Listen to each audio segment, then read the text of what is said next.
जय श्री कृष्णा दोस्तों, हर हर महादेव। कैसे हैं आप सब? स्वस्थ और सुरक्षित होंगे। दोस्तों, हिंदू धर्म में, सनातन धर्म में किसी भी नए या शुभ काम की शुरुआत शुभ दिन और शुभ समय देखकर ही की जाती है।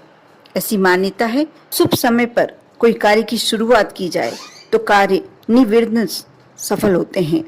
अगर आप भी किसी शुभ कार्य की शुरुआत के लिए शुभ समय और दिन का इंतजार कर रहे हैं तो आज का दिन 12 मई का दिन बेहद खास है। ज्योतिष शास्त्रों के ही अनुसार 12 मई कई शुभ संयोग लेकर आ रहा है। इस दिन उपायों को करने से मां लक्ष्मी की कृपा पाई जा सकती है। 12 मई के दिन एकादशी में सबसे श्रेष्ठ मोहिनी एकादशी का व्रत भी रखा जाएगा और इसी के साथ इस दिन कई शुभ योग बन रहे हैं। ज्योतिषियों के ही अनुसार इस दिन शुभ हर्षण योग बन रहा है। इस दिन 3 ग्रह जैसे चंद्रमा अपनी स्वयं राशि कन्या में विराजमान रहेंगे, शनि कुंभ राशि में और गुरु मीन राशि में विराजमान रहेंगे। इस दिन पूजन पाठ व्रत करने से कभी न खत्म होने वाले पुण्यों की प्राप्ति होगी। ऐसा कहा जाता है कि इन शुभ योगों में तुलसी के पौधे के पास यदि शाम की समय घी का दीपक प्रज्वलित किया जाए और 11 बार तुलसी की परिक्रमा की जाए, आप मानकर चलिए आपके ऊपर मां लक्ष्मी की कृपा अवश्य होने वाली है। और मां लक्ष्मी की कृपा पाने के लिए शाम के समय दूध और थोड़ा सा गंगा जल ले लें। इसे चंद्रमा को अर्घ्य दें। किसी योग्य ब्राह्मण को घी का कलश, दही, सफेद कपड़े, जो भी आप वस्तु आपके सामर्थ्य है उन चीजों का दान करें। बहुत ही पुण्यकारी है ये कार्य। इस दिन पीपल के पेड़ पर जल अर्पित करें और फिर घी का दीपक जलाएं। ये कार्य आप शाम तक कभी भी कर सकते हैं। और इस दिन यदि भागवत जी घर में पढ़ते हैं, भागवत जी का पाठ करते हैं या सुनते हैं, उसका भी एक विशेष फल प्राप्त होता है। माँ लक्ष्मी की कृपा आप सब पर होती है। माँ लक्ष्मी के साथ भगवान विष्णु और दक्षिणवर्ती शंख की पूजन करें। पूजा के बाद पीले फल, पीला कपड़ा और पीला अनाज जरूरतमंदों को दान दें। क्योंकि गुरुवार और 11 जो एकादशी का पर्व गुरुवार को पड़ रहा है, इस दिन यदि शाम के समय ये सारे कार्य किए जाएं तो आप अपने संकटों से मुक्त हो सकते हैं, अपने कष्टों से मुक्त हो सकते हैं। माँ लक्ष्मी की, भगवान श्री हरि विष्णु की कृपा प्राप्त कर सकते हैं। इस दिन भगवान विष्णु को शंख से अभिषेक करें।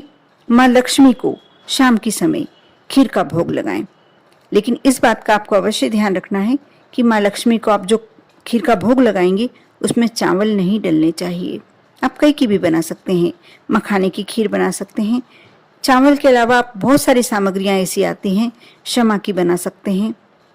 मूर्धन, समा मतलब मूर्धन, आप सब जानते ही होंगे, लेकिन कहीं पर इसे समा कहा जाता है और कहीं पर मूर्धन। इसकी खीर भी आप बना सकते हैं। साबूदाने की खीर भी बना सकते हैं। 11 के दिन, एकादशी के दिन साबूदाना खाने में लिया जा सकता है। अतः आप चावल की खीर ना बनाकर इन फलियारी सामग्री की कोई भी बस आप खीर बनाएं और थोड़ी सी केसर मिलाकर भगवान विष्णु को, माँ लक्ष्मी को प्रसाद नैवेद्य अर्पित करें। भगवान विष्णु को यदि आप पीला रंग का पुष्प और पीला रंग का फल अर्पित करते हैं, इसका एक विशेष फल आपको प्राप्त होता है। साथ ही इस बात का भी आपको विशेष ध्यान रखना है, जब आप श्री हरि भगवान विष्णु को भोग लगाते हैं, पूजन में और भोग में तुलसी के पत्ते का प्रयोग अवश्य करना है। इस दिन एकादशी की कथा अवश्य सुनना चाहिए।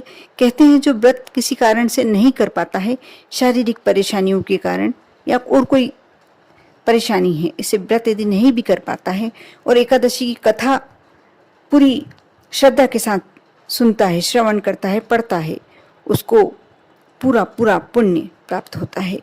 इस दिन पूजन के बाद भगवान विष्णु और माँ लक्ष्मी की आरती अवश्य करना चाहिए। ये बहुत छोटे छोटे कार्य हैं, लेकिन इसे कर आप यदि एकादशी का व्रत किसी कारण से नहीं भी रख पा रहे हैं, आप पूरा पुण्य प्राप्त कर सकते हैं।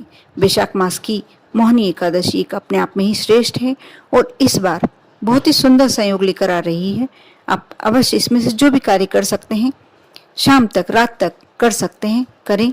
श्रद्धा रखें, विश्वास रखें, क्योंकि विश्वास और श्रद्धा में असीम शक्ति होती है। आप जिस भी मनोकामना से करते हैं, कोई मनोकामना नहीं भी है तो फिर भी आप पर भगवान का ऐसा आशीर्वाद होता है कि आपके जीवन में कोई कष्ट आते ही नहीं हैं। कर देखिए। ओम नमः शिवाय।